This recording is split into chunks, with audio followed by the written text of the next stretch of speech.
ಗಾಯತ್ರಿಯ 24 ಅಕ್ಷರಗಳು ಭಗವಂತನ 24 ರೂಪಗಳನ್ನು ವರ್ಣಿಸ್ತವೆ.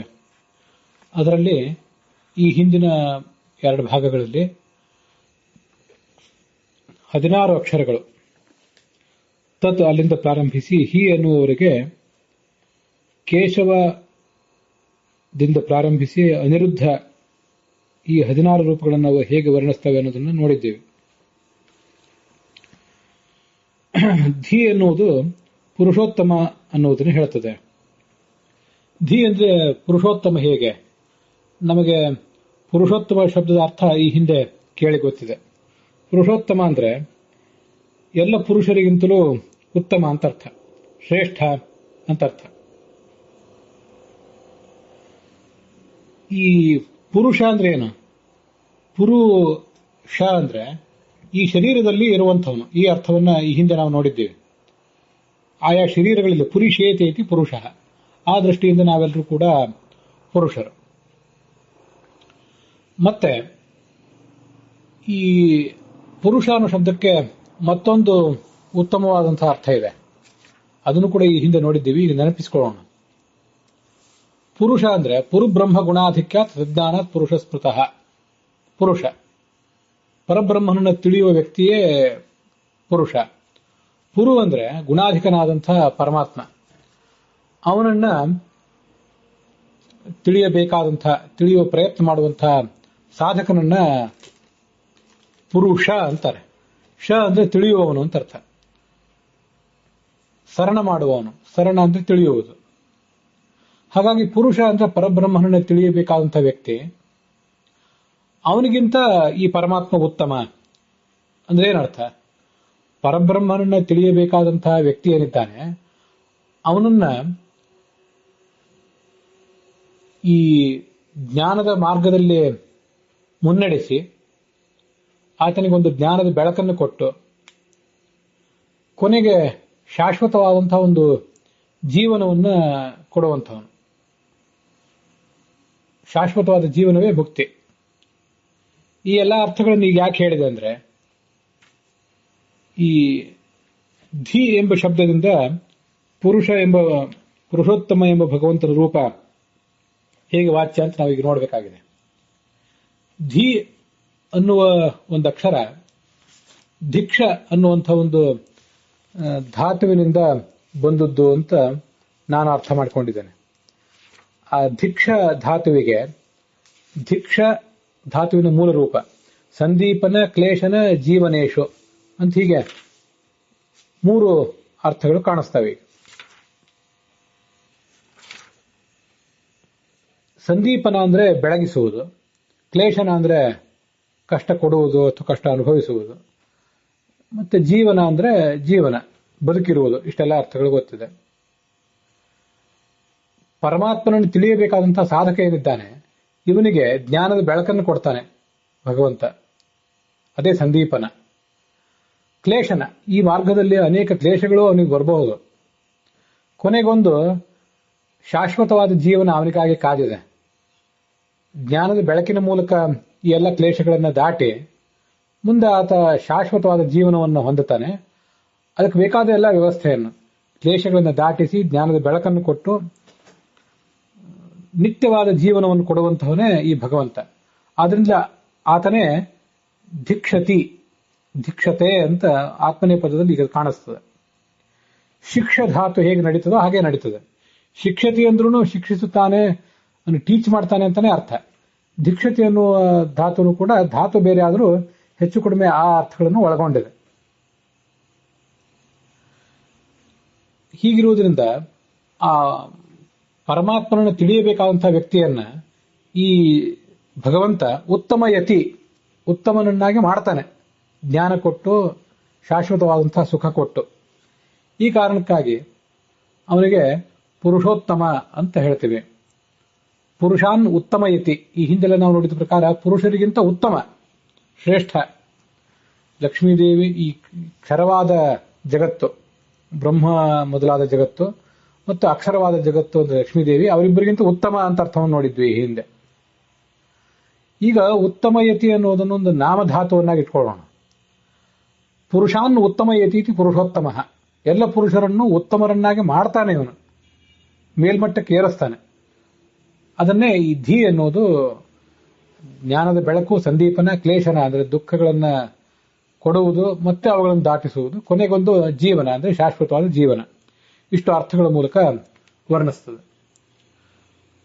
ಮುಂದೆ ಯ ಅನ್ನುವ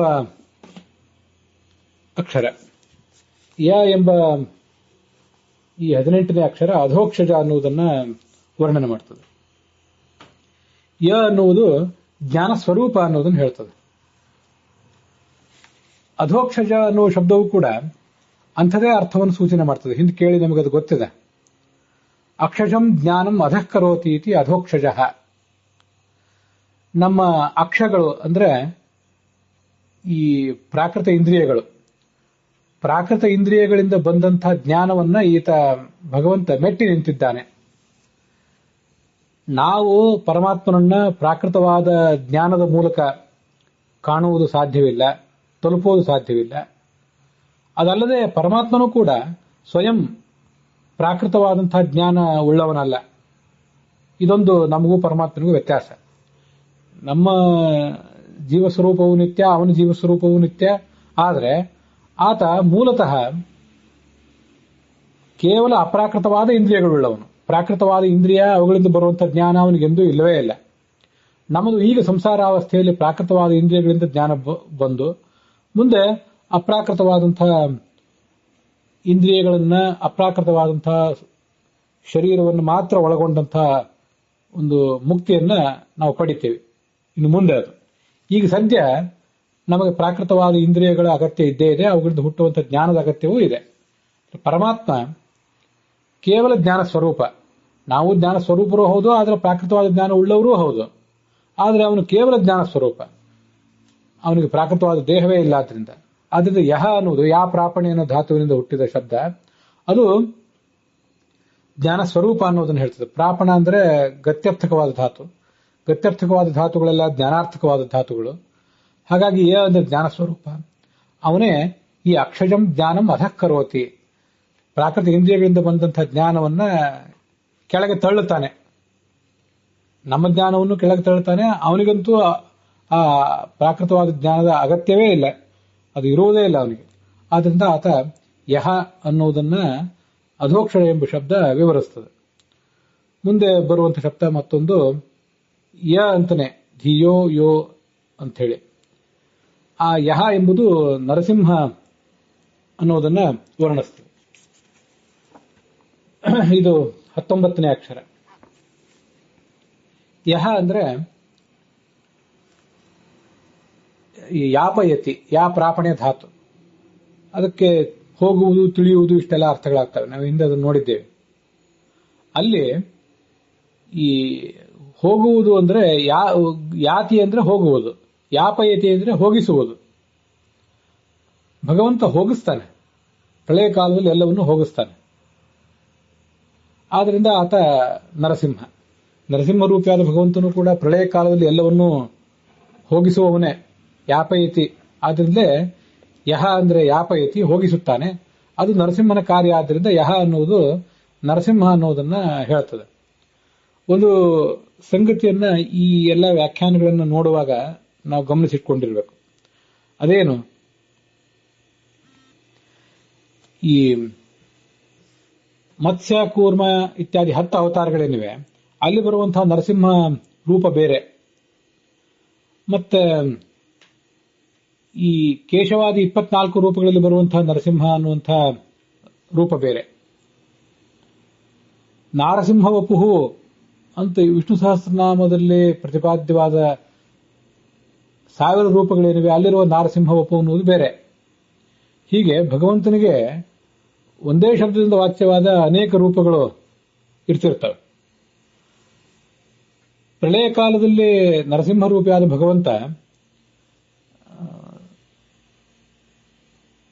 ನೃತ್ಯತೆ ಪ್ರಳಯ ದೇವ ಸ್ವಯಂ ತಾಭಿರಲಂಕೃತಃ ನೃಸಿಂಹರೂಪಿ ಸರ್ವೇಷಾಂ ಭಿತ್ವಾ ತಾಭಿರಲಂಕೃತಃ ನೃತ್ಯತೆ ಪ್ರಳಯ ದೇವ ಸ್ವಯಂ ಕೃಷ್ಣಾದಿ ರೂಪವಾನ್ ಅಂತ ಭಾಗವತ ತಾತ್ಪರ್ಯ ಹೇಳುವಂತೆ ಚತುರ್ಮುಖ ಬ್ರಹ್ಮ ಮೊದಲಾದ ಎಲ್ಲರ ದೇಹಗಳನ್ನು ನಾಶಪಡಿಸಿ ಆ ದೇಹಗಳನ್ನ ತನ್ನ ಮೇಲೆ ಅಲಂಕಾರ ರೂಪವಾಗಿ ಧರಿಸಿ ಆ ಭಗವಂತ ನರಸಿಂಹ ರೂಪವಾದ ಭಗವಂತ ನರ್ತಿಸ್ತಾನೆ ಅಂತಿದೆ.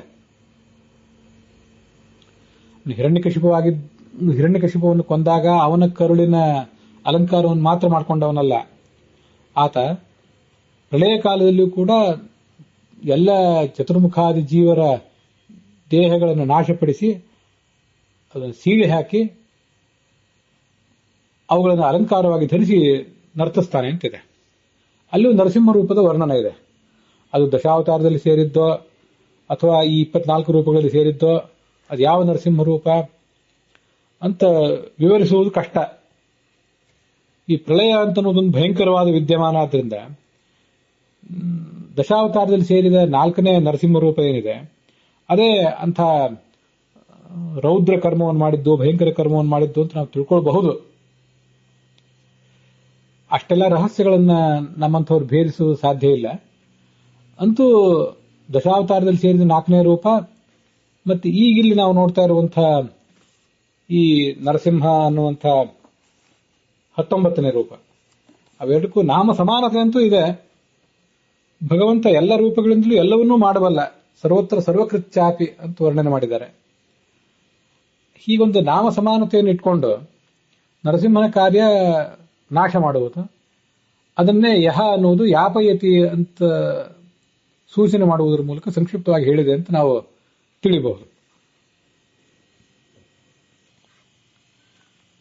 ಮುಂದೆ ನಹ ಅನ್ನುವಂಥ 20ನೇ ಅಕ್ಷರ, ಅಚ್ಯುತ ಅನ್ನುವಂಥ 20ನೇ ರೂಪ ಕೂಡ ಆ 20ನೇ ಅಕ್ಷರದಿಂದ ವಾಚ್ಯವಾಗಿದೆ. ಅದು ಹೇಗೆ? ನಮಗೆ ಎಲ್ರಿಗೂ ಗೊತ್ತೇ ಇರುವಂತೆ ಎಲ್ಲಾ ಭಾಷೆಗಳಲ್ಲಿಯೂ ಹೆಚ್ಚು ಕಡಿಮೆ ನ ಅಂದ್ರೆ ನಿಷೇಧಾರ್ಥಕ ಶಬ್ದ, ಅದು ನಿಷೇಧಾರ್ಥಕವಾದ ಒಂದು ಅವ್ಯಯ. ಭಗವಂತ ನ ಅಂದ್ರೆ ಅಲ್ಲ, ಇಲ್ಲ ಅಂತ ಅರ್ಥ.